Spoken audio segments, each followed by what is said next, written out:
ஓபதியா கண்ட காட்சி. தலைவராகிய ஆண்டவர் ஏதோமை குறித்து இவ்வாறு சொல்கின்றார்: விழித்தெழுங்கள், ஏதோமுக்கு எதிராக போருக்கு புறப்பட்டுச் செல்வோம் என்று அறிவிக்க தூதன் ஒருவனை வேற்றினத்தாரிடையே ஆண்டவர் அனுப்பினார் என்பதாக ஆண்டவரிடமிருந்து வந்த செய்தி ஒன்றை நாம் கேட்டிருக்கிறோம். நான் உன்னை மக்கள் இனத்தாரிடையே சிறுமைக்குள்ளாக்குவேன், நீ பெரும் நிந்தைக்கு ஆளாக்கப்படுவாய். பாறை இடுக்குகளில் வாழ்பவனே, உயரத்தில் குடியிருப்பை அமைத்திருப்பவனே, என்னை தரைமட்டம் தாழ்த்தக்கூடியவன் யார் என உள்ளத்தில் சொல்லிக் கொள்பவனே, உன் இதயத்தின் இருமாப்பு உன்னை ஏமாற்றிவிட்டது. நீ கழுகை போல் உயர உயர பறந்தாலும், விண்மீன்கள் நடுவில் உன் கூட்டை அமைத்தாலும், அங்கிருந்தும் உன்னை கீழே விழச் செய்வேன் என்கிறார் ஆண்டவர்.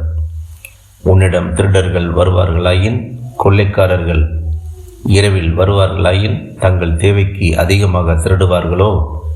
திராட்சை பழம் பறிக்கின்றவர்கள் உன்னிடம் வந்தால், திராட்சை பழங்களில் சிலவற்றையாவது விட்டு வைக்க மாட்டார்களா? நீயோவெனில் முற்றிலுமாக சூறையாடப்பட்டாய். ஏசா எவ்வளவாய் கொள்ளையடிக்கப்பட்டான்! மறைத்து வைக்கப்பட்டவனுடைய கருவூலங்கள் சூறையாடப்பட்டன. உன்னோடு உடன்படிக்கை செய்தவர்கள் யாவரும் உன்னை ஏமாற்றிவிட்டார்கள். அவர்கள் உன்னை நாட்டின் எல்லை வரை விரட்டிவிட்டார்கள். உன்னோடு உறவாடியவர்கள் உனக்கு எதிராக எழும்பி உன்னை மேற்கொண்டார்கள். உன்னோடு உண்டவர்களும் நல்லுறவு கொண்டிருந்தவர்களும் உனக்கு கண்ணி வைத்தார்கள். உன்னை குறித்து அவனுக்கு இருந்த அறிவு கூர்மை எங்கே என்கிறார்கள். அந்நாளில் நான் ஏதோமிலுள்ள ஞானிகளையும் ஏசாவின் மலை மேல் உள்ள அறிவாளிகளையும் அழிக்காமல் விடுவேனோ என்கிறார் ஆண்டவர். தேமான், வலிமை மிக்க உன் வீரர்கள் திகிலடைவார்கள். ஆதலால் ஏசாவின் மலை மேல் உள்ள யாவரும் வெட்டி வீழ்த்தப்பட்டு மடிவார்கள். உன் சகோதரன் யாக்கோபுக்கு எதிராக நீ செய்த கொடுமையை முன்னிட்டு நீ வெட்கி நாணுவாய். நீ என்றுமே இல்லாது ஒளிந்து போவாய். அயல் நாட்டார் யாக்கோபின் செல்வத்தை கொள்ளையிட்ட அந்நாளில் வெளிநாட்டார் அவன் வாயில்களுக்குள் புகுந்து எருசலேமுக்காக தங்களுக்குள் சீட்டு போட்ட அந்நாளில் நீ விலகி நின்று அவர்கள் ஒருவனாக இருந்தாயே. நீ உன் சகோதரனுடைய நாளை கண்டு அவனுடைய வேதனை நாளை கண்டு மகிழ்ச்சியடையாது இருந்திருக்க வேண்டும். யூதாவின் மக்களை பார்த்து அவர்களின் அழிவு நாளில் களிப்படையாது இருந்திருக்க வேண்டும். அவர்களின் துன்ப நாளில் இருமாப்படையாது இருந்திருக்க வேண்டும். என் மக்கள் துன்புற்ற நாளில் அவருடைய வாயில்களுக்குள் நுழையாது இருந்திருக்க வேண்டும். அவர்கள் கேடுற்ற நாளில் அவர்களின் அழிவை குறித்து மகிழ்ச்சியடையாது இருந்திருக்க வேண்டும். அவர்கள் அழிவுற்ற நாளில் அவர்களின் பொருட்களை கொள்ளையடிக்காது இருந்திருக்க வேண்டும். அவர்கள் தப்பி ஓடியவர்களை வெட்டி வீழ்த்தும்படி வழிச்சந்துகளில் பதுங்கியிராது இருந்திருக்க வேண்டும். அவர்கள் துயருற்ற நாளில் அவர்களில் எஞ்சியோரை காட்டிக் கொடுக்காது இருந்திருக்க வேண்டும். ஏனெனில் ஆண்டவரின் நாள் வேற்றினத்தார் எல்லார் மேலும் வரப்போகின்றது. நீ செய்தது போலவே உனக்கும் செய்யப்படும். நீ செய்த வினைகள் உன் தலைமேலேயே விழும்.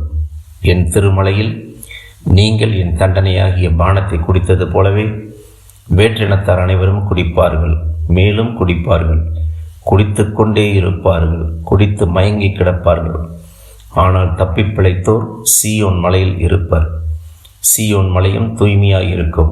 யாக்கோபின் குடும்பத்தார் தங்கள் உரிமை சொத்தை திரும்பப் பெறுவர். யாக்கோபின் குடும்பத்தார் நெருப்பாய் இருப்பர். யோசேப்பின் குடும்பத்தார் தீப்பிழம்பாய் இருப்பர். ஏசாவின் குடும்பத்தாரோ வைக்கோலாய் இருப்பர். அவர்கள் இவர்களை தீக்கிரையாக்கி முற்றிலும் அழித்து விடுவார்கள். ஏசாவின் குடும்பத்தாரும் எவருமே தப்ப மாட்டார். ஆண்டவரே இதை கூறினார்.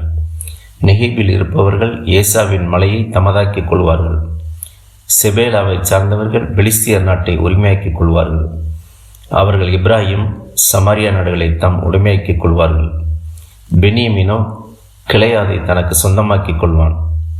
இஸ்ரேலிலிருந்து நாடு கடத்தப்பட்ட வீரர்கள் திரும்பி வந்து பெனிசியாவிலிருந்து சாரிபாத்து வரை உள்ள நாட்டை உரிமையாக்கிக் கொள்வர்.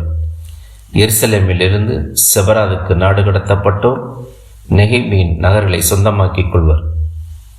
விடுதலை பெற்றோர் ஏசாவின் மலையை ஆளுவதற்கு சீயோன் மலையின் மேல் ஏறுவர்.